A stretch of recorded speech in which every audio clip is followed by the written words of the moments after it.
सबसे पहले हम क्वेश्चन समझ लेते हैं, क्वेश्चन में हमें करना क्या है। तो हमें इस क्वेश्चन में दो ट्रीज़ गिवन है और हमें पता करना है कि क्या वो दोनों ट्रीज़ आइसोमॉर्फिक हैं या नहीं है। ठीक है, तो आइसोमॉर्फिक क्या होता है पहले वो पता करते हैं। आइसोमॉर्फिक में जो ट्री गिवन है, जैसे एक ट्री ये गिवन है और एक ट्री ये गिवन है, तो बेसिकली जो हर लेवल पे नोड्स होती हैं वो इक्वल होना चाहिए, बस वो स्वैप हो सकती हैं। ठीक है, जैसे कि वन के जो चिल्ड्रन है वो है 2 और 3। इस वाले में भी जो वन के चिल्ड्रन है वो है 2 और 3, बस वो स्वैप हो चुके हैं। जो 3 है यहाँ पे राइट साइड में है इस फर्स्ट वाले ट्री में, और सेकंड वाले ट्री में जो 3 है वो लेफ़्ट साइड पे है। सेम आप देखोगे तो नेक्स्ट लेवल पे अगर आप देखोगे तो जो 5 है, 5 के दो चिल्ड्रन है 7 और 8, और यहाँ पे भी 5 के दो चिल्ड्रन है 7 और 8। लेकिन यहाँ पे ऑर्डर जो है 8 राइट साइड में है, यहाँ पे लेफ़्ट साइड में है सेकेंड ट्री में। वैसे ही फर्स्ट ट्री में जो 7 है वो लेफ़्ट साइड में है, और अगर आप यहाँ पे देखोगे सेकेंड ट्री में तो वो राइट साइड में है। तो बेसिकली हुआ क्या है, जो चिल्ड्रंस हैं या फिर जो नोड्स हैं एक लेवल पे वो सब रहेंगे सेम, बस वो फ्लिप हो सकते हैं। जैसे अगर कोई एक नोड का जो चिल्ड्रन है अगर वो राइट है तो वो लेफ़्ट में जा सकता है। ठीक है, जैसे यहाँ पे वो राइट, जैसे ये 2 जो था ये यहाँ पे राइट चला गया, पहले वो लेफ़्ट में था। बाकी उसके भी जो नोड्स रहेंगे वो उसी से एसोसिएट करेंगे। जैसे कि अभी 2 के जो चिल्ड्रन है वो 4 और 5 है, तो यहाँ पे भी वो 4 और 5 ही रहेंगे। वो पूरा ही जो सब ट्री है बेसिकली, जो वन का चिल्ड्रन था 2, ठीक है, तो ये पूरा का पूरा होल सब ट्री जो है वो राइट साइड में आ गया है, और ये जो पूरा सब ट्री था ये लेफ़्ट साइड में चला गया है, ऐसा। ठीक है, और यहाँ पे भी अगर आप देखोगे तो 5 का जो सब ट्री था तो वो वैसे का वैसा है, बस फ्लिप कर गया है। ठीक है, मतलब बेसिकली हम क्या कर सकते, मतलब हमें चेक करना है कि कोई भी पर्टिकुलर लेवल पे जो चिल्ड्रंस है वो सेम होना चाहिए, बस वो फ्लिप हो सकता है, और उसका मतलब एसोसिएटेड जो उसके नीचे जो नोड्स होंगी वो भी उसके साथ साथ साथ में फ्लिप होंगी। ठीक है, मतलब जैसे ये 2 जो पूरा सब ट्री था ये पूरा फ्लिप हो गया, तो हम बस यही फाइंड करना है। और इसमें हमें एक और चीज़ बोली है कि जो नल है दो एम्प्टी ट्री जो है वो आइसोमॉर्फिक होता है। तो एक ये कंडीशन हमें दिमाग में रखना है, तो इसको कोड कर लेते हैं, ज़्यादा अच्छे से क्लियरिटी मिल जाएगी। तो जो सबसे पहले कंडीशन इन्होंने दी है हम वही कंडीशन को लिख लेते हैं कि अगर हमारा जो रूट नोड गिवन है हमें, रूट 1 और रूट 2 अगर नल है, जब दोनों ही नल होंगे, ठीक है, कोई एक का नल होने से नहीं, जब दोनों ही नल होंगे तभी हम उसको बोलेंगे कि हाँ भाई ये आइसोमॉर्फिक है।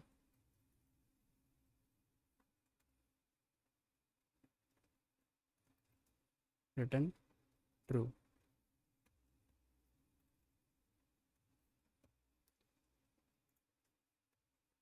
और अगर कोई एक चिल्ड्रन मतलब कोई एक नोड जो है वो नल हो जाता है और दूसरा नोड जो है वो मतलब नल नहीं है, तो उस केस में क्या है, हमारा जो ट्री है वो दोनों सेम नहीं है उस लेवल पे। ठीक है, मतलब जैसे बेसिकली क्या बोल रहे हैं ना कि अगर एज्यूम करो कि जैसे यहाँ पे अभी 5 के दो चिल्ड्रन हैं, ठीक है, 7 और 8, और यहाँ पे भी 7 और 8 हैं, लेकिन एज्यूम करो कि अगर ये नहीं होते, ठीक है, तो इसका जो नेक्स्ट नल है, मतलब इसका जो नेक्स्ट हो जाता वो नल होता। तो हम जब यहाँ पहुँचते इस नोड पे तो ये नल होता, लेकिन यहाँ पे तो नोड होती। तो फिर ये यहाँ पे इक्वल कैसे हो सकता है, जब उस लेवल पे कोई चिल्ड्रन ही नहीं है, तो फिर वो तो नल ही हो। मतलब अगर एक साइड नल है और एक साइड पे कोई चिल्ड्रन है या फिर वो उस पर कोई नोड है, तो वो केस में हमारा जो ट्री है, वो जो ट्रीज़ हैं आपस में वो आइसोमॉर्फिक नहीं हो सकते। तो हमारी दूसरी कंडीशन हो जाएगी, इफ़ कोई एक भी रूट अगर नल होता है, रूट 1 नल है, अगर दोनों नल हैं तो यहीं पे रिटर्न कर जाएंगे, हम उसके आगे आएंगे ही नहीं। लेकिन अगर कोई एक नल है तो हम इस वाली कंडीशन में आएंगे, is not is equal to null. ठीक है, या फिर रूट 2 इक्वल टू नल। अगर दोनों में से कोई एक भी नल हो जाता है तो हम यहाँ से तब भी रिटर्न फॉल्स कर देंगे, यहाँ पे रिटर्न फॉल्स होगा क्योंकि इक्वल नहीं है फिर वो। अब उसके बाद की कंडीशन जो है, हमें बेसिकली अब चेक करना है कि जो डेटा है वो सेम है या नहीं है। If root 1 dot data equal to root two dot data. अगर वो सेम है तो ठीक है, अगर वो सेम नहीं है तो उस कंडीशन में हमें रिटर्न करना पड़ेगा फॉल्स।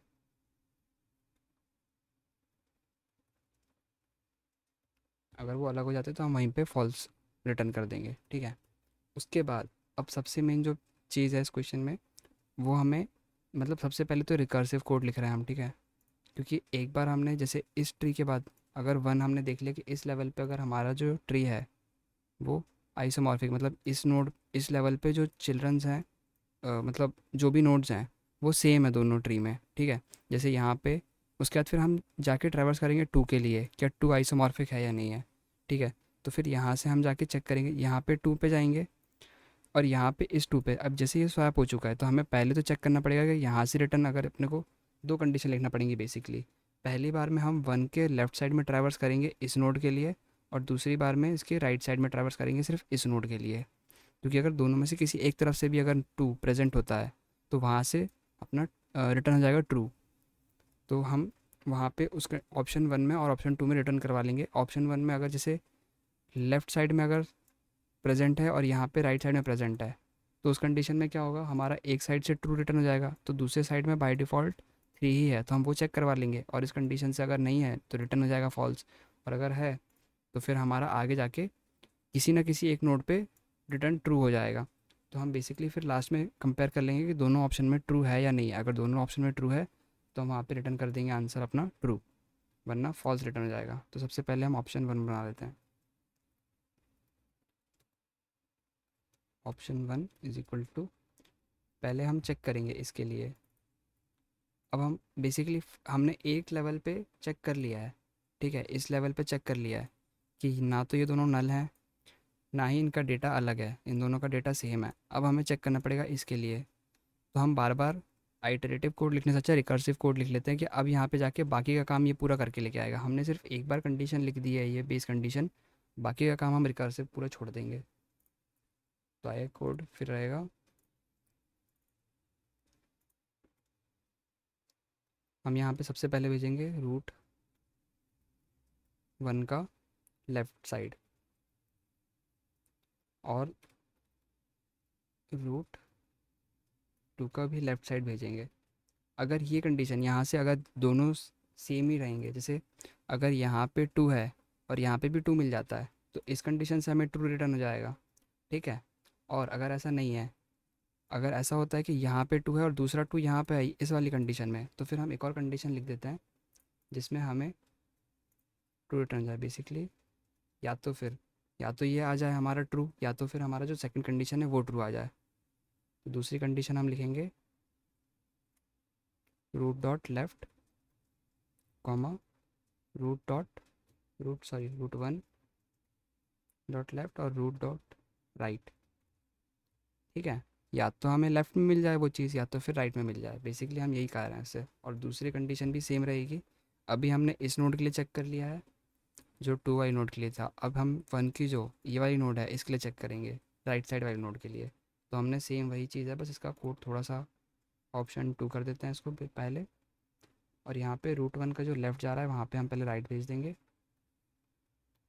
यहाँ पे भी हम राइट करेंगे और यहाँ पे जो लेफ़्ट है इसको भी राइट करके इस वाले राइट को लेफ़्ट देख लेंगे, ठीक है। और बस यहाँ से फिर अगर इन दोनों ऑप्शन में ट्रू आता है, इसका मतलब हमारा जो ट्री हैं, दोनों जो ट्रीज़ हैं वो आपस में आइसोमॉर्फिक, मतलब एक दूसरे आइसोमॉर्फिक हैं वो बेसिकली। तो हम यहाँ पे रिटर्न कर देंगे option one and option two. अगर इन दोनों में से कोई भी एक फॉल्स आता है तो हमारा जो आंसर है वो फॉल्स चला जाएगा, और अगर दोनों में से कोई भी एक, मतलब दोनों ही अगर ट्रू होंगे तभी हम आगे जाएंगे, ठीक है। मतलब तभी हमारा ट्रू रिटर्न होगा। एक बार कंपाइल करके देख लेते हैं। तो एक्सपेक्टेड आउटपुट आ गया, एक बार अपन सारे टेस्ट केस चला के भी देख लेते हैं।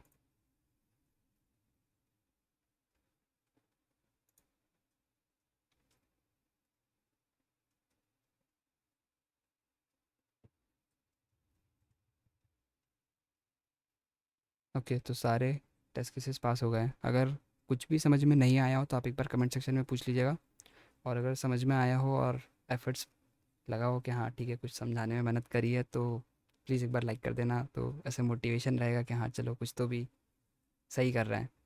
Thank you for watching.